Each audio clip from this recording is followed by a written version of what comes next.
ये एएचयू है। और एएचयू का मतलब है कि आप समझिए एसी का जो है सो दादाजी है। जो घर में एसी लगा होता है, घर में जो एसी होता है वो छोटे सा रहता है क्योंकि रूम छोटा होता है। लेकिन फैक्ट्री में क्या होता है, बड़ा होता है। जो फैक्ट्री एरिया होता है बड़ा होता है, ऑफिस एरिया होता है बड़ा होता है। तो वहां पे अगर हम सिंगल सिंगल एसी लगाएंगे तो बहुत सारे क्वांटिटी लग जाएंगे, तो एएचयू लगाते हैं। एएचयू का थोड़ा कॉस्ट भी कम पड़ता है और थोड़ा कंट्रोलिंग में भी अच्छा होता है। इसको सेंट्रलाइज यूनिट में लोग कंसीडर करते हैं और सेंट्रलाइज यूनिट कहते हैं।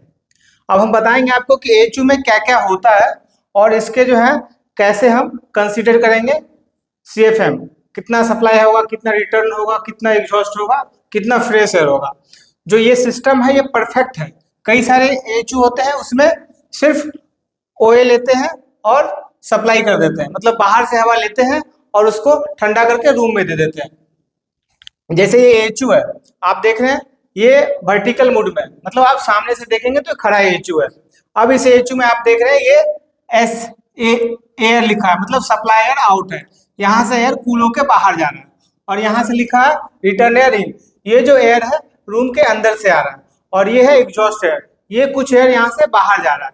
और ये है फ्रेश एयर, ये बाहर से, मतलब रूम के अंदर से नहीं आ रहा है, ये बाहर से आ रहा है, इन्वायरमेंट से आ रहा है, जिसको एम्बिएंट एयर बोलते हैं। तो ये एम्बिएंट एयर यहाँ से आ रहा है। अब इसका कैलकुलेशन क्या होता है मैं आपको बता दूं। मान लीजिए ये सप्लाई एयर जो है आपका एक्स है, ठीक है। और ये जो एक्स है आपका सप्लाई एयर, एक्स मतलब एक्स सीएमएच होगा या सीएफएम में होगा। ये यूनिट है, क्यूबिक मीटर पर आवर। अब सप्लायर आपका एक्स है, तो जो रिटर्न एयर होगा वो होगा इसका एक्स का 90%। एक्स का 90% मतलब आप जो रूम के अंदर एयर डाल रहे हो उसको निकालना है आपको 90% ही निकालना है, क्योंकि पॉजिटिव एयर आपको वहां पे मेंटेन करके रखना है। उसके बाद हम क्या करते हैं, ये आपका 90% हुआ। अब यहाँ पे फिर चाहिए इसको 100%, तभी तो पूरा कर पाएगा। तो हम क्या करते हैं, यहाँ पे फ्रेश एयर लेते हैं ऊपर से। फ्रेश एयर कितना लेते हैं हम, फ्रेश एयर लेते हैं 20%, जो बाहर से लेते हैं। किसका, एक्स का, इसका 20% लेते हैं।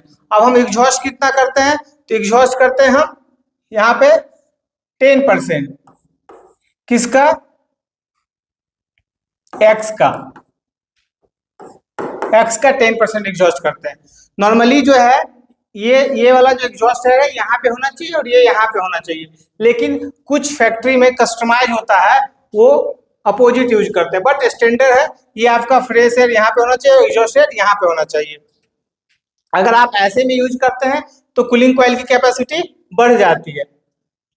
तो आपका ये आप समझ गए, अगर सप्लाई एयर एक्स है तो आपको रिटर्न एयर एक्स का 90% लेना है, एग्जॉस्ट एयर एक्स का 10% लेना है और फ्रेश एयर एक्स का 20% लेना है। अब देखिए एयर बैलेंसिंग कैसे होगा।